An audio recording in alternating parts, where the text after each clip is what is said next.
eu olho para o tema dessa conferência e se há um momento no ministério em que fico sobrecarregado com o sentido de inadequação, é quando eu tenho a responsabilidade de pregar sobre a obra e a pessoa de Cristo.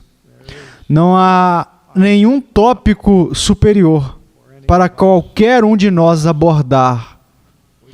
Nós nunca podemos reduzir a sua pessoa e a sua obra meramente ao escrutínio acadêmico, colocando ele, por assim dizer, sob nosso microscópio intelectual. Porque ele não é apenas o nosso Salvador, mas é o nosso Senhor. E é tudo para nós. Então, quando nós fazemos teologia na área da cristologia, o que nós fazemos é doxologia. Porque não pode ser nada além disso. O meu tópico esta noite é falar a respeito da atual crise na cristologia que a igreja enfrenta. E eu gostaria de começar lendo uma pequena passagem do Evangelho de acordo com Mateus, capítulo 3, começando naquele livro, no versículo 13. E vamos ler até o versículo 17. Se vocês são da St. Andrews, podem ficar sentados, porque não é um culto de adoração no domingo de manhã. Então, ouça a palavra de Deus. Por esse tempo, dirigiu-se Jesus da Galiléia para o Jordão, a fim de que João o batizasse. Ele, porém, o dissuadia, dizendo: eu é que preciso ser batizado por ti, e tu vens a mim?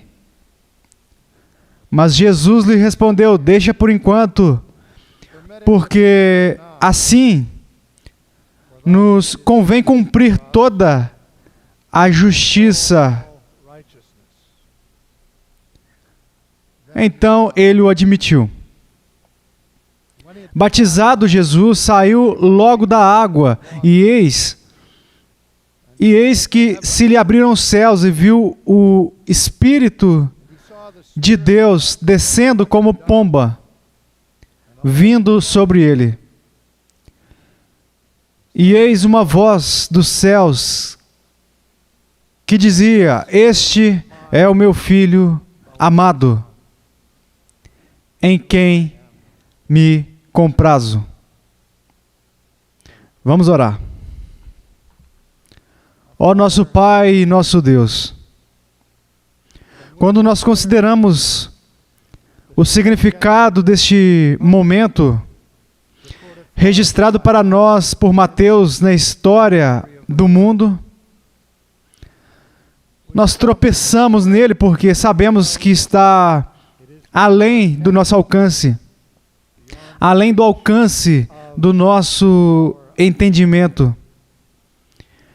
Então, imploramos a Ti, nesta noite, que o Senhor envie entre nós o Teu Espírito Santo, o Espírito da verdade, e que Ele ilumine este texto para nós.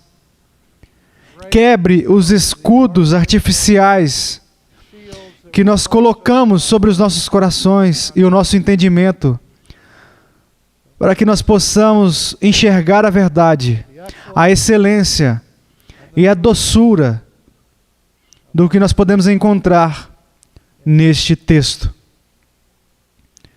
Porque nós pedimos em nome do nosso Senhor Jesus. Amém. Amém. Quando nós lemos os vários aspectos do relato do Evangelho, do batismo de Jesus, que assinalou o início do seu ministério terreno, nós encontramos alguns elementos nele que, para dizer o mínimo, são mistificadores. Há algumas coisas nesta versão abreviada que Mateus dá aqui, que nos deixa em grande grau de consternação e grande admiração com a audácia indescritível deste homem que foi comissionado por Deus para ser o arauto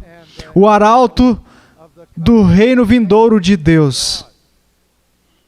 Embora tenha recebido o epíteto dizendo: não há ninguém maior do que João Batista, aqui este grande profeta, que ele está registrado no Novo Testamento, mas ele pertence ao período do Antigo Testamento, nós encontramos ele buscando repreender Jesus, tentando admoestar Jesus e tentando instruir Jesus, o que o qualificaria instantaneamente para ser um teólogo do século 21.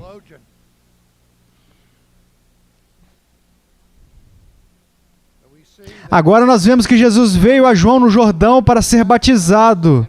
E nós lemos que João tentou impedi-lo. Quê? Você está tentando impedir Jesus? Você acabou de cantar o Agnus Dei e disse: eis o Cordeiro de Deus que vem para tirar o pecado do mundo. E você disse que não era digno de desatar as amarras de suas sandálias e que você deveria diminuir para que ele pudesse crescer, e ainda você quer instruí-lo e impedi-lo de fazer o que ele veio para fazer. Bem, por que diabos um homem tão piedoso como João Batista seria tão audacioso a ponto de buscar instruir Jesus? Bem, a resposta é muito clara aqui no texto. Por que ele tentou impedi-lo? Porque ele disse para ele: eu preciso ser batizado por ti, e você vem a mim? Você não está entendendo, Jesus? Você não entende o que está acontecendo aqui? Eu estou batizando pessoas para o arrependimento de seus pecados. E eu sei que você não tem nenhum. Você não tem mancha. Então, você ser batizado vai contradizer todo o propósito do meu ministério terreno. Jesus, eu não sei o que você bebeu ou o que fumou nesta manhã, mas você entendeu errado. Você que deveria estar me batizando. Olhe para mim, há manchas em mim. Eu não sou o Cordeiro de Deus. E eu não posso te batizar, porque isso ia significar que você tem pecados do qual se arrepender. Então, como Pedro, que diria coisas do tipo: não, Senhor, João persiste em tentar persuadir Jesus a não fazer isso. Então você pensaria que o texto ia continuar dizendo que Jesus puxou João de lado, longe da multidão, longe daquele povo, e disse: olha, vamos ter um pequeno seminário aqui a respeito de teologia. Deixa eu te explicar, ou me explicar para você, porque esse fenômeno estranho deveria ocorrer, que realmente há uma boa razão para que você me batize. Então, ele iria para uma discussão com ele a respeito do pacto das obras, do pacto da graça e a necessidade do mediador para representar o seu povo de uma maneira a fazer tudo o que é requerido de Israel. Ele poderia ter feito isso. Em vez disso, ele usou a espada de Damocles para cortar o nó górdio e um pouco da navalha de Ockham para simplificar o assunto, simplesmente dizendo: ei, João, fique em paz, sofra comigo um pouco, porque é necessário cumprir toda a justiça. Eu sei que você não entende. Apenas faça, porque eu disse para você fazer. E o restante é história bíblica. João disse, sim, Senhor. E batizou. E começou a batizar Jesus. Mas notamos neste texto um ponto que eu acredito estar no cerne de uma das questões mais significativas a respeito da pessoa e da obra de Cristo que a igreja enfrenta hoje em dia. E eu acho que vai continuar a enfrentar ao longo do século 21. Frequentemente, eu sou questionado por interlocutores quais são os problemas mais sérios que a igreja irá enfrentar nas próximas décadas. E eu rogo, não o quinto, mas a resposta do profeta Amós. Eu não sou profeta, nem filho de um profeta. Então eu não sei o que vai acontecer amanhã na igreja, muito menos daqui a 10 anos. Mas o meu melhor palpite, e isso é tudo, é um palpite, é que as grandes questões que enfrentaremos nas próximas décadas serão concernentes ao entendimento da igreja sobre Jesus. Quem ele é e o que ele fez durante o seu ministério terreno. Agora, que a igreja deve enfrentar uma crise com respeito à pessoa e à obra de Jesus não é nenhuma novidade. Se sabemos alguma coisa a respeito da história da igreja, sabemos que já se passaram 4 séculos desde o advento de Jesus, onde a compreensão da igreja a respeito da pessoa e a obra de Cristo atingiu um ponto de massa crítica. Esses séculos foram o século IV, o século V, o século XIX e o século XX. No 4º século, tivemos a controvérsia ariana que desafiou o entendimento da igreja a respeito da divindade de Cristo, que consequentemente conduziu ao concílio de Nicéia e ao credo niceno.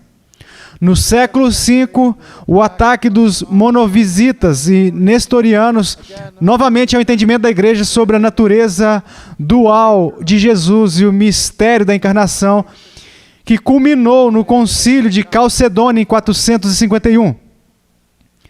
Depois, no século XIX, com o advento do liberalismo europeu, ou o chamado liberalismo do século XIX, que negava o sobrenatural quase completamente, como encontrado com relação a Jesus, seu nascimento virginal, a sua expiação satisfatória, a sua ascensão, o seu retorno no final dos tempos e cada milagre que ele realizou neste planeta, cujo ceticismo crítico e naturalismo transbordou e se espalhou por todo o mundo no século XX e controlou virtualmente todas as denominações importantes, certamente neste país. Agora nós estamos apenas no início do século XXI. E, portanto, esta crise de ceticismo que já dura mais de 200 anos ainda não acabou. Continua. Mas o que eu acho mais alarmante a respeito disso é que a crise na cristologia, hoje em dia, não está confinada às instituições liberais ou às chamadas igrejas tradicionais, mas levantou sua cabeça no próprio coração dos chamados círculos evangélicos. Agora, na década de 90, nós tivemos uma iniciativa de líderes importantes, eruditos evangélicos e pregadores, com estudiosos da comunhão católica romana, na qual uma declaração foi feita conjuntamente com o título Evangélicos e Católicos Juntos.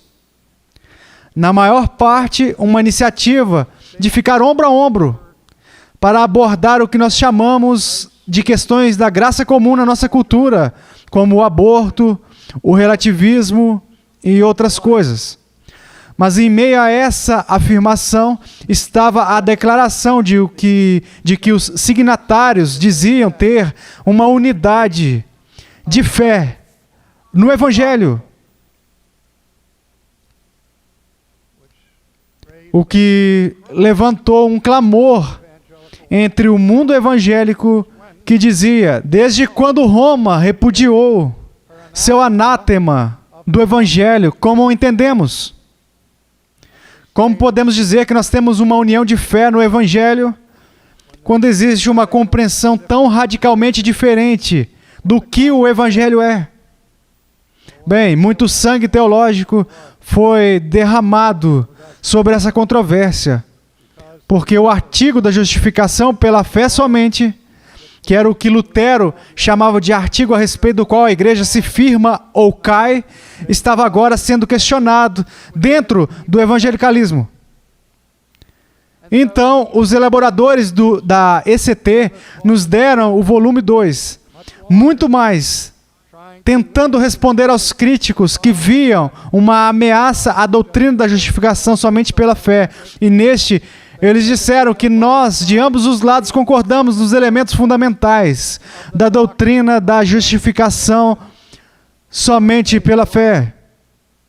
No entanto, a linguagem da imputação permanece sobre a mesa.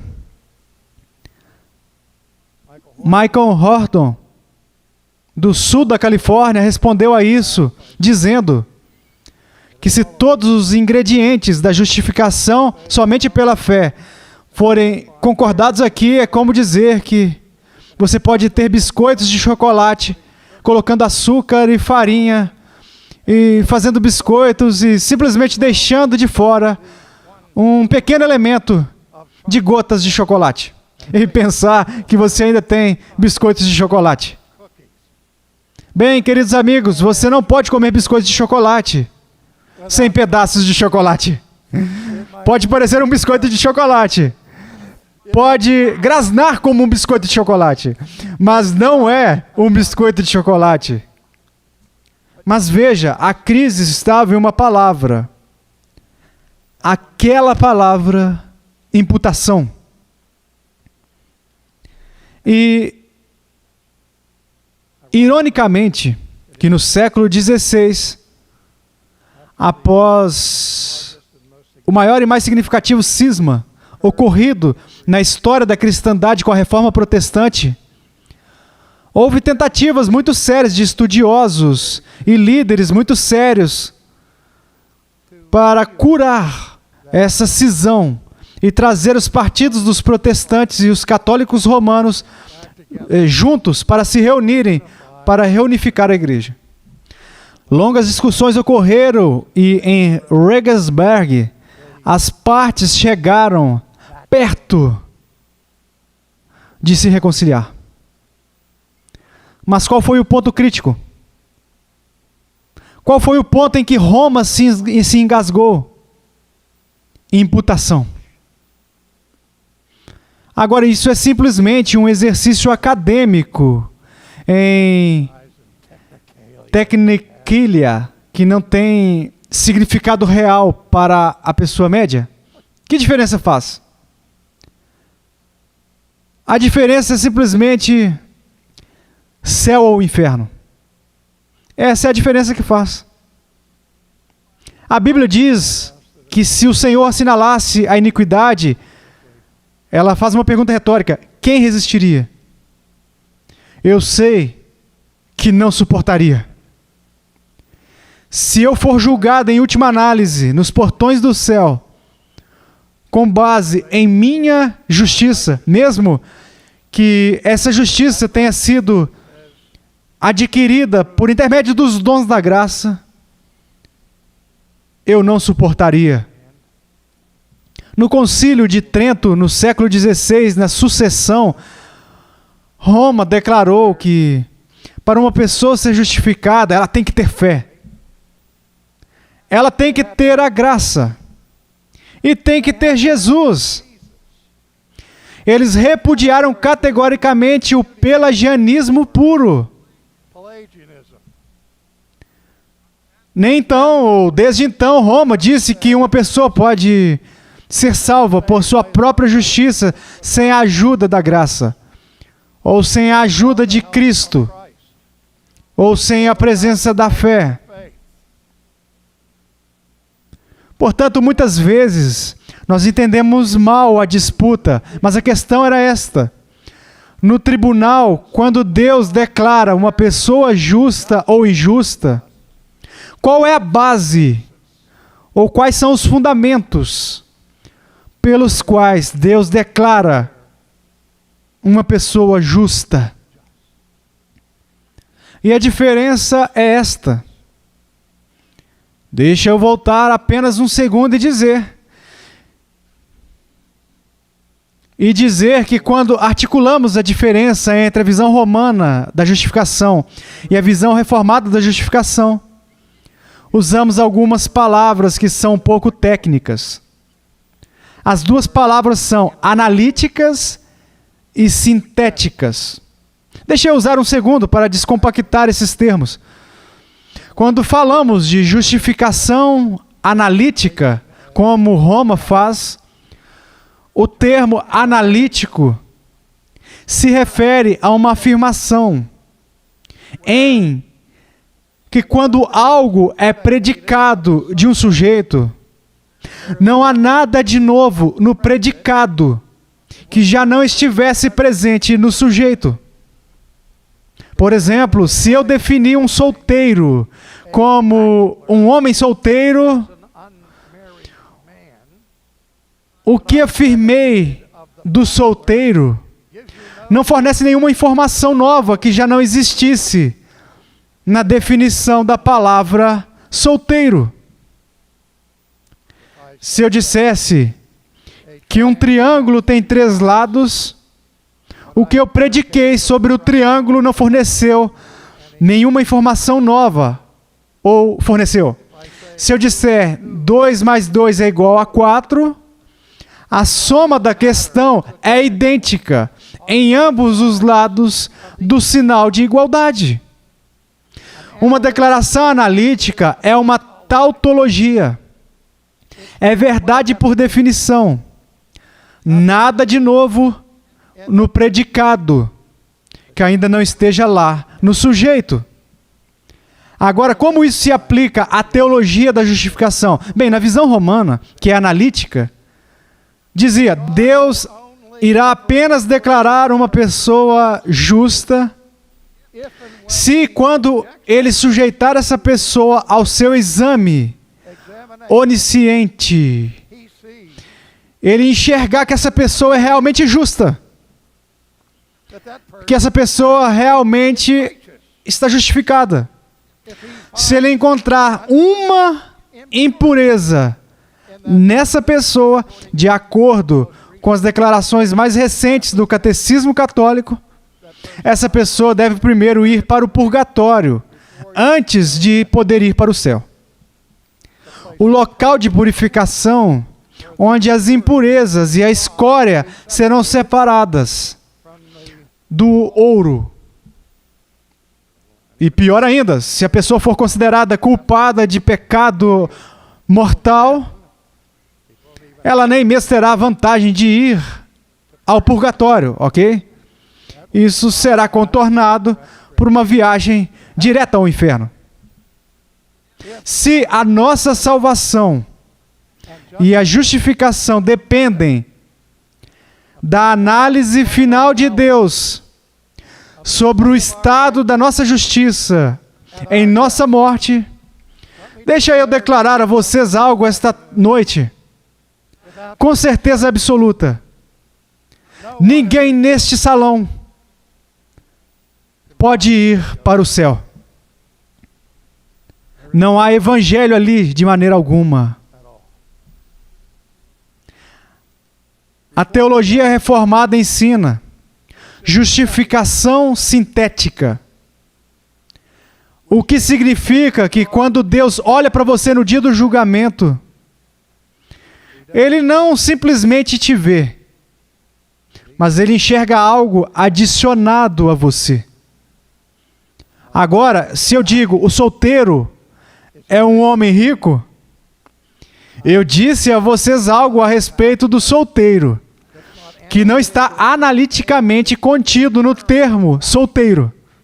Porque nem todos os solteiros são homens ricos. Eles são todos homens solteiros, mas nem todos são ricos.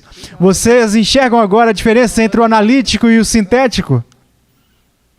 E de novo, este não é apenas um exercício de teologia abstrata, mas a nossa vida e morte dependem disso.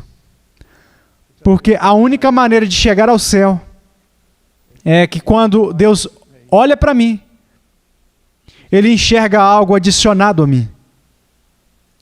E o que é adicionado a mim é a justiça perfeita de Jesus Cristo. Veja, quando dizemos que a justificação é somente pela fé, isso é apenas uma abreviatura teológica para dizer a justificação é somente por Cristo. Por uma justiça que não é encontrada em mim, mas é considerada por mim, atribuída a mim pelo forense julgamento de Deus, quando todos os que vêm diante dele, colocando sua confiança em Cristo, são cobertos e revestidos pela imputação, a transferência de sua justiça para nós. Então, quão importante é a imputação? Sem ela, ou sem ele, nós perecemos. Com ele, nós entramos para a família de Deus e vivemos na glória para todo o sempre.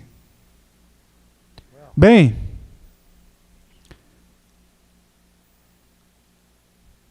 de onde vem essa justiça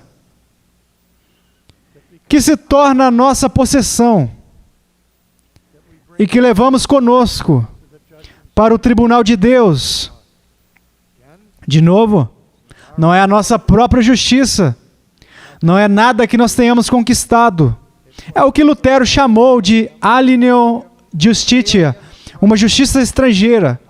Uma justiça estrangeira, uma justiça, ele disse, são nossos extras separados de nós. De novo, a justiça de Jesus, um dos slogans mais famosos de Lutero, todos vocês já ouviram, tenho certeza, é o slogan Simul justus et peccator, ao mesmo tempo justo e pecador. Este é o Evangelho, em poucas palavras. Ao mesmo tempo, agora mesmo enquanto estou diante de vocês, eu sou justo aos olhos de Deus pela justiça imputada do meu Senhor e Salvador, o meu mediador, Jesus Cristo. No entanto, ao mesmo tempo, considerando analiticamente, por mim mesmo, ainda sou um pecador. Vocês entenderam? A única maneira dos pecadores passarem pelos portões do céu é vestindo as vestes da justiça de outra pessoa. Essa é a boa notícia. As boas novas é que eu não serei julgado pela justiça do Arcis Pro, mas eu vou ser julgado pela justiça de Jesus Cristo. Você retira a imputação, você retira a justificação somente pela fé. Você tira a justificação somente pela fé. Você tira o Evangelho. Você tira o Evangelho, você tira toda a esperança da sua sobrevivência futura. Agora, esta justiça imputada, de onde ela vem? O que é isso? como isso aconteceu? Bem, desde o debate da ECT e o debate a respeito da imputação, nós temos visto nos círculos historicamente evangélicos um ataque contra a perfeita obediência ativa de Cristo, que na verdade é um ataque ao Evangelho. Nós fazemos uma distinção entre a obediência ativa e a passiva de Cristo durante a sua vida terrena. Bem, o que essa distinção significa? Se lembre de que é prerrogativa da mulher mudar de ideia. Isso é um absoluto moral, não é? E é direito do teólogo fazer distinções. É disso que nos tratamos. Então, distinguimos entre a obediência ativa e passiva de Jesus. Se você perguntar a uma criança de 6 anos, o que Jesus fez por você? Elas costumam responder na escola dominical: Jesus morreu na cruz pelos meus pecados. E de fato, ele fez isso. Outro ato necessário de imputação, que Deus transferiu o meu pecado e a minha culpa ao meu Salvador. Ele não morreu por si mesmo. Ele morreu por nós, enquanto carregava os nossos pecados no madeiro. Essa transferência é um ato de imputação, e chamamos isso de obediência passiva de Jesus. Agora, essa distinção entre ativo e passivo é um pouco curta e pode ser mais uma distinção do que precisava ser. Mas, em qualquer caso, o que significa a distinção é que em seu sofrimento e em sua morte, Jesus passivamente se permitiu ser um sacrifício, o cordeiro sacrificial por vocês e por mim. Ele concordou com a vontade de seu Pai poucas horas depois de suar gotas de sangue no Getsêmani, pedindo para que aquele cálice passasse dele. Mesmo assim, ele aceitou passivamente. Deixe acontecer. Faça isso comigo. Quando falamos a respeito da obediência ativa de Jesus, nós estamos olhando para a atividade de toda a sua vida terrena. Não apenas algumas horas na cruz do Gólgota, mas ao longo de toda a sua vida, onde a sua comida e a sua bebida era fazer a vontade de Deus, do Pai.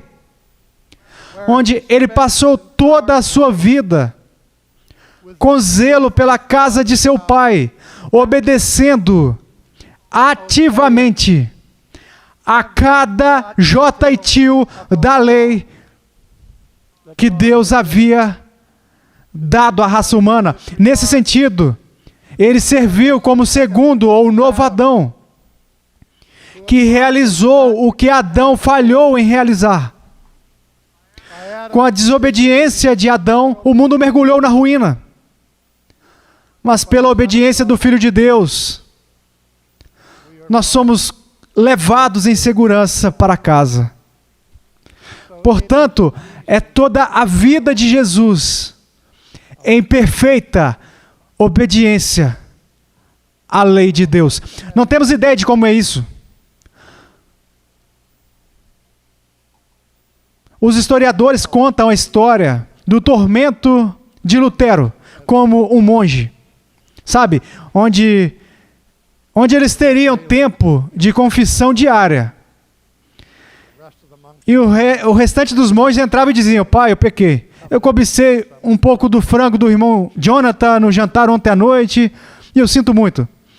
E o outro confessor dizia: diga, faça tantas Ave Marias aí e Pai Nossos e eu te concedo a absolvição absoluta e te mando embora para o trabalho. E Lutero, ele ia para o confessionário. Passava 15 minutos, 30 minutos, 1 hora, às vezes 2 horas, confessando os pecados que havia cometido nas últimas 24 horas. Ele era absolvido e no caminho de volta para o seu quarto, ele caía em desespero porque pensava e lembrava de um pecado que ele não tinha confessado. Agora, Lutero foi treinado em direito. Algumas pessoas dizem que ele era louco e simplesmente neurótico e dominado por esses complexos de culpa. Mas é assim que Martinho Lutero pensava. Ele dizia: agora vejamos, o grande mandamento é: amarás o Senhor teu Deus com toda a tua mente, toda a tua força, todo o teu coração e assim por diante. Ele disse: esse é o grande mandamento? Bem, se esse é o grande mandamento, então parecia a Lutero que a grande transgressão seria violar o grande mandamento. Então ele pensava e dizia: eu tenho um pouco de afeto em meu coração por Deus, pelo meu Senhor, mas todo o meu coração? Eu não amei a Deus de todo o meu coração por um único segundo na minha vida, para não mencionar nas últimas 24 horas. Com toda a minha mente, eu dediquei toda a minha mente ao serviço de Deus. Bem, Lutero dizia: tenho sido um estudioso sério, estudo muito, eu leio muitos livros. Mas muitas vezes, quando estou lendo, minha mente está juntando lã, está vagando para lá e para cá. Eu não fui devoto a ti com todas as habilidades intelectuais que o Senhor me deu para a sua glória. Não. Não. Agora, quantos dias Jesus viveu neste mundo sem amar o Pai com todo o seu coração? Quantas tardes Jesus deixou de amar o Pai com toda a sua mente? Ou com todas as suas forças? Veja, se ele tivesse falhado em guardar o grande mandamento por um segundo em toda a sua vida, ele não poderia ter sido o nosso Salvador. Porque Deus exigiu um cordeiro sem mancha. Não apenas a justiça. Não apenas a justiça ativa, mas a perfeita justiça ativa. Era o que era exigido. Existem aqueles que se autodenominam evangélicos, que negam a obediência passiva ao dizer que Jesus, sendo um substituto para satisfazer as demandas da justiça e da retidão de Deus, por estar sofrendo na presença das mãos do Pai, que essa visão envolve Deus em abuso cósmico de crianças. Eu já ouvi muita heresia na minha vida, mas nada pior do que isso. Ou aqueles que contestam a imputação e a perfeita justiça ativa de Jesus, porque não gostam da distinção entre a aliança das obras e a aliança da graça, que o povo reformado ensina que inicialmente a aliança que Deus fez com Adão era uma aliança de obras. Que as promessas e os benefícios que foram dados a eles foram condicionados ao cumprimento do período probatório, prestando obediência ao Pai. E depois que eles falharam, se houvesse alguma salvação, desde o primeiro momento em que Adão e Eva pecaram, que Deus continuou a ter comunhão com eles, e desceu para vestir e cobrir nudez deles, Ele instituiu um pacto de graça, onde Ele disse: por minha graça, a semente da mulher esmagará a semente da cabeça da serpente. E desde aquele momento, qualquer pessoa que já foi salva pela graça. E por causa disso, alguns dizem: bem, ouça, Deus nem mesmo teve que fazer um pacto com Adão e Eva, e o próprio fato de que ele se rebaixou para fazer um pacto com suas criaturas foi uma coisa graciosa. Então, por que esse conceito da aliança de obras? Bem, nesse sentido, isso é verdade, mas de novo, você pergunta por que essas distinções são feitas teologicamente. E aqui está a resposta.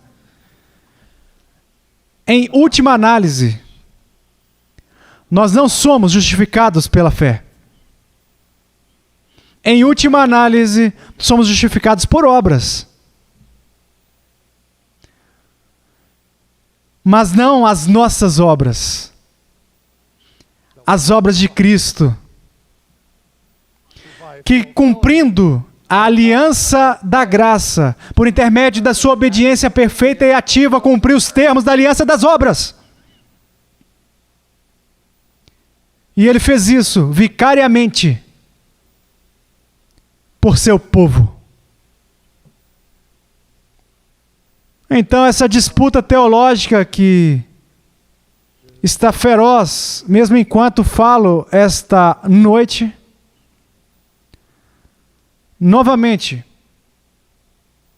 não é uma questão abstrata de teologia. Eu ouço isso o tempo todo de pessoas dizendo: eu não estou interessado em doutrina, eu estou interessado em relacionamentos, estou interessado em Jesus.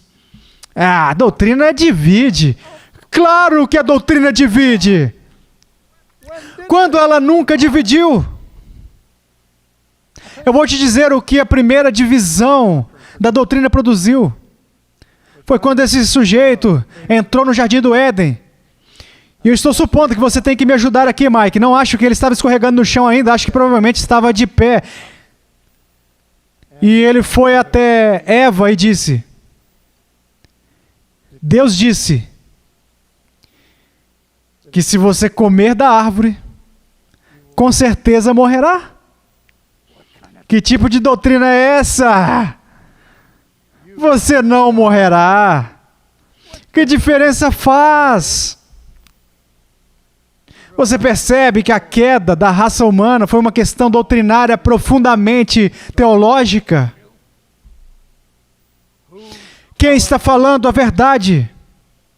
Deus ou a serpente? Então eu rogo, nunca seja arrogante sobre a verdade de Deus. Se a verdade de Deus não importasse, não haveria razão para estarmos aqui nesta noite. Não haveria razão para ter o Reformation Bible College. Mas é importante, porque Cristo é importante, e porque Deus é importante, e porque nós somos importantes para Ele. Vamos orar. Ó Pai nosso, a eternidade não é longa o suficiente para Te louvarmos e agradecermos pelo dom da perfeita obediência ativa de Jesus, pela imputação da Tua justiça a nós e a Sua presença. Obrigado, não apenas por um Salvador adequado, mas pelo Salvador perfeito. Nós oramos em Teu nome. Amém.